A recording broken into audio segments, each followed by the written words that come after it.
ज्ञानवापी पर फैसले के खिलाफ मुस्लिम पक्ष और संगठनों ने आज अपनी ताकत दिखाई और इसके लिए शुक्रवार यानी जुमे का दिन सोच समझ कर तय किया गया ऐसा लगता है। शुक्रवार को जुमे की नमाज होती है और इसी दिन बंद का ऐलान किया गया।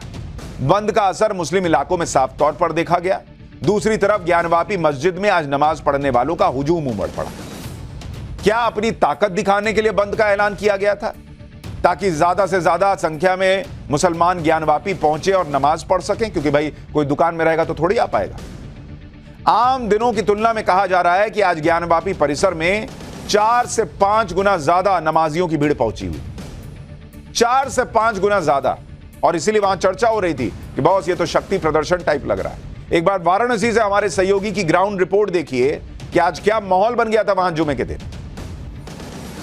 जब जुमे की नमाज अदा की जा रही थी वाराणसी के ज्ञानवापी परिसर में, तो कहीं ना कहीं जो मुस्लिम पक्ष से जुड़े हुए जो लोग थे उन्होंने अपनी ताकत की नुमाइश करने की कोशिश की और आम दिनों की अपेक्षा आज लगभग 4 से 5 गुना जो ज्यादा नमाजी थे वो आज यहाँ पर नमाज अदा करने के लिए पहुंचे थे। और आलम ये था कि वाराणसी की स्थानीय प्रशासन को बाकायदे जो मस्जिद का दरवाजा था उसे बंद कराना पड़ा, क्योंकि नमाजियों को अंदर बैठने की जगह नहीं थी। लिहाजा 1:30 बजते जो नमाजी थे उनको वापस लौटाना शुरू कर दिया गया। उनसे ये अपील की गई कि नहीं, आप ज्ञानवापी मस्जिद में न जाइए बल्कि आप किसी दूसरे मस्जिद में जाइए और वहां पर नमाज अदा करिए। हालांकि जो मुस्लिम पक्ष है वो लगातार खासा नाराज दिख रहा है। उसके चेहरे पर गम और गुस्सा साफ तौर पे झलक रहा है, क्योंकि जिस तरीके से 1993 के बाद से जो व्यास जी का जो तहखाना है जहां पर पूजा पाठ होता आया था उसको एक बार फिर से खोलने की इजाजत दी गई है, उसके बाद से जो मुस्लिम पक्ष है वो नाराज दिख रहा है। यानी आप जैसा सुन रहे हैं कि ऐसा लगा कि सब दूसरी मस्जिदों को छोड़कर वहीं ज्ञानवापी पहुंच गए नमाज पढ़ने। शुक्रवार का दिन और बंद के ऐलान को देखते हुए पुलिस और प्रशासन मुस्तैद था कि योगी सरकार ने तो पहले ही कह रखा है बॉस कोर्ट का ऑर्डर है तो वही चलेगा। और योगी राज में कायदे कानून को फॉलो करवाने का तरीका सीएम योगी आदित्यनाथ को पता है। ज्ञानवापी परिसर और उसके आसपास के इलाकों में सुरक्षा व्यवस्था कड़ी कर दी गई थी। पूरे शहर में पुलिस गश्त लगा रही थी। जब ज्ञानवापी मस्जिद में नमाज पढ़ने वालों की भीड़ बढ़ने लगी तो पुलिस ने लोगों को मस्जिद के अंदर जाने से भी रोक दिया। पुलिस ने लोगों से कहा कि आसपास की दूसरी मस्जिदों में चले जाइए, वहां नमाज पढ़ लीजिए। सुनिए वहां क्या हुआ था। नमाज के स्थान पे काफी लोग पहुंच चुके हैं, वहाँ भर गया, इसलिए इनको समझा के बताया जा रहा है कि अपने आसपास की मस्जिदों में नमाज। पुलिस की तरफ से क्या मैसेज दिया जाए? अरे मैडम तो अकेले कर लेना। जो उनके मुफ्ती साहब का मैसेज है वही मैसेज है कि शांति व्यवस्था बरते, सहयोग करें और आसपास की मस्जिदों में नमाज पढ़ें। आप लोग भी अनाउंस कर, वही बात उनकी बात ही हम लोग दोहरा रहे हैं। कोई इसमें नहीं, कोई ऐसी बात नहीं, लोग चले भी जा रहे हैं, आप देख रहे हैं, मान भी जा रहे हैं। यानी कानून का राज योगी राज में नजर आ रहा है। एक तरफ तो सड़क पर यह चल रहा है, दूसरी तरफ बिना तैयारी के अदालत भी चले जा रहे हैं ये लोग। ज्ञानवापी में पूजा को रुकवाने के लिए दौड़ा दौड़ा मुस्लिम पक्ष इलाहाबाद हाईकोर्ट पहुंचा। मुस्लिम पक्ष ने कोर्ट से तहखाने में पूजा पर रोक लगाने की मांग की कि जज साहब रोकिए, वहां पूजा कर रहे हैं ये लोग।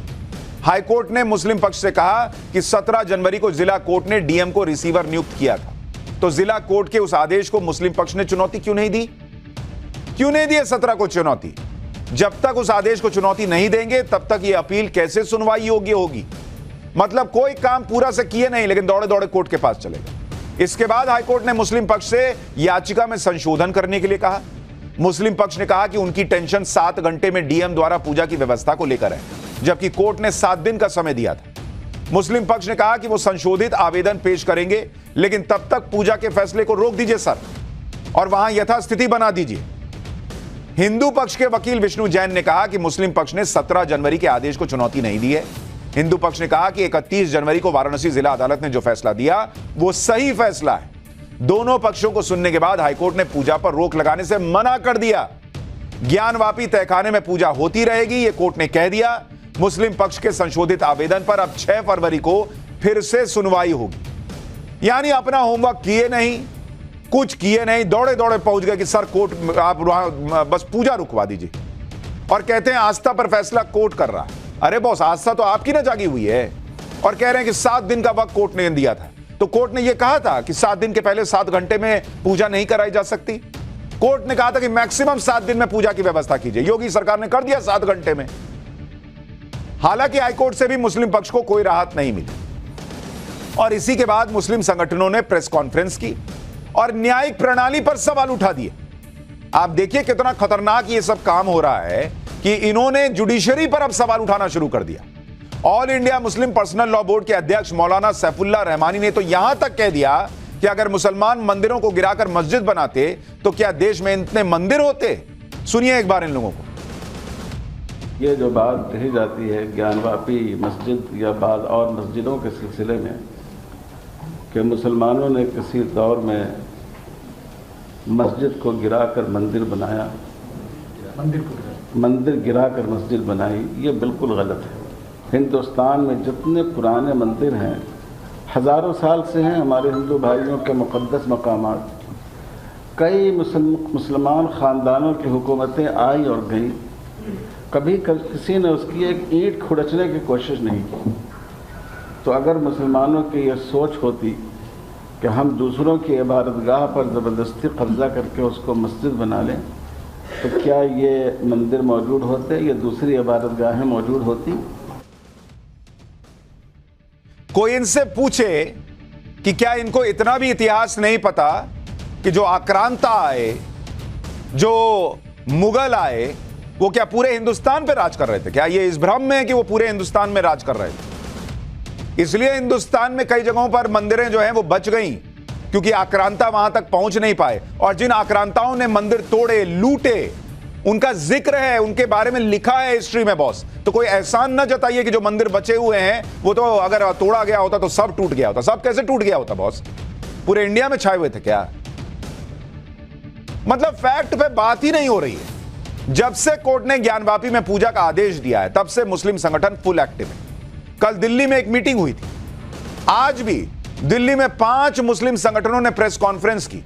इनमें all India Muslim personal law board था, जमीयत उलमाए हिंद था, मरकजी जमीयत अहले हदीस, जमात इस्लामी हिंद, जमीयत उलमाए हिंद, सभी ने कोर्ट के फैसले पर सवाल उठा दिया। अल्पसंख्यकों को इंसाफ पर सवाल उठा दिया, न्यायिक प्रणाली पर भरोसा खत्म होने की बात कह दी। आप बताइए बॉस, कल तक यही लोग कहते थे कि नहीं कोर्ट में चलिए, कोर्ट से फैसला होगा, कोर्ट से फैसला होगा। आज जब कोर्ट ने सबूत देखकर फैसला दे दिया तो इनको कोर्ट पर भरोसा नहीं रह गया। इस प्रेस कॉन्फ्रेंस में असदुद्दीन ओवैसी को भी शामिल होना था, लेकिन वो इसमें शामिल नहीं हुए। प्रेस कॉन्फ्रेंस के दौरान ऐसी बातें कही गई जैसे देश में अल्पसंख्यकों को इंसाफ ही नहीं मिल रहा। All India Muslim personal law board के अध्यक्ष मौलाना सैफुल्लाह रहमानी ने कहा कि ज्ञानवापी मामले में जिस तरह से फैसला दिया गया उससे अल्पसंख्यकों के भरोसे को चोट पहुंची है। चोट पहुंच गई बॉस।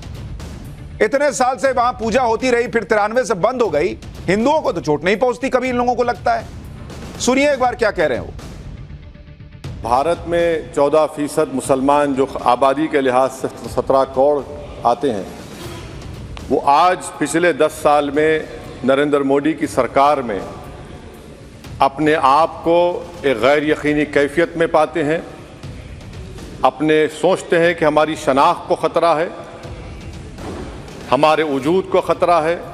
और मैं बड़ी जिम्मेदारी के साथ कह रहा हूं कि जज्बात में लाए बगैर कह रहा हूं कि आज 17 करोड़ मुसलमान अपने आप को ऐसा समझते हैं कि जिस ज़माने में हिटलर के ज़माने में यहूदी अपने आप को समझते थे। हमारे सदर जमहूरिया ने कहा था कि 22 जनवरी एक तारीखी दिन है, बिल्कुल तारीखी दिन है। 22 जनवरी की बुनियाद 6 दिसंबर 92 को रखी गई। 22 जनवरी की बुनियाद 86 में ताले खोलकर रखी गई। 22 जनवरी की बुनियाद जीबी पंत ने रखी थी, इसीलिए तारीखी दिन है। इस मुल्क में चाहे कोई सेकुलर पार्टी का हो या जो भी हो, वाले सब सेकुलर है, बुरा मैं हूं, किसी में हिम्मत नहीं है कि 6 दिसंबर की बात की जाए।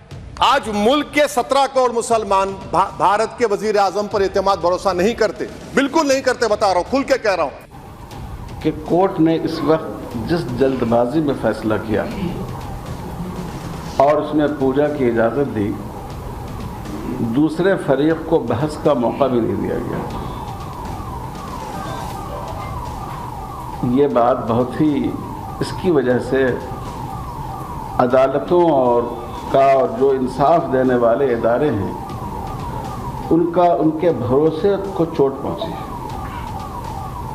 जो अक़लियतें हैं, माइनॉरिटीज़ हैं, वो महसूस कर रही हैं कि कहीं ऐसा तो नहीं है कि अदालतों ने अक्सरियत के लिए और अक़लियत के लिए अलग अलग पैमाने मुकर्रर कर दिए हैं। इनको लग रहा है जल्दबाजी में फैसला आ गया। 93 में पूजा बंद की, 2024 में जाके फैसला आ रहा है। सालों साल, महीनों महीनों केस चलता जाता है, एक तारीख दूसरी तारीख, सुप्रीम कोर्ट दौड़ के जाते हैं, हाई कोर्ट दौड़ के जाते हैं, और जब वहां पर इनके मन मुताबिक फैसला आ जाए तो ठीक, और सालों बाद जब न्याय मिल जाए हिंदू पक्ष को, अगर उसको लगता है तो कह रहे हैं कोर्ट जल्दबाजी में फैसला दे रहा है। अल्पसंख्यक और बहुसंख्यक के लिए कोर्ट के पैमाने अलग हो गए क्या? बॉस, जीवन भर अगर किसी को विक्टिम कार्ड खेलना है ना, तो जीवन भर वो दुखी ही रहेगा।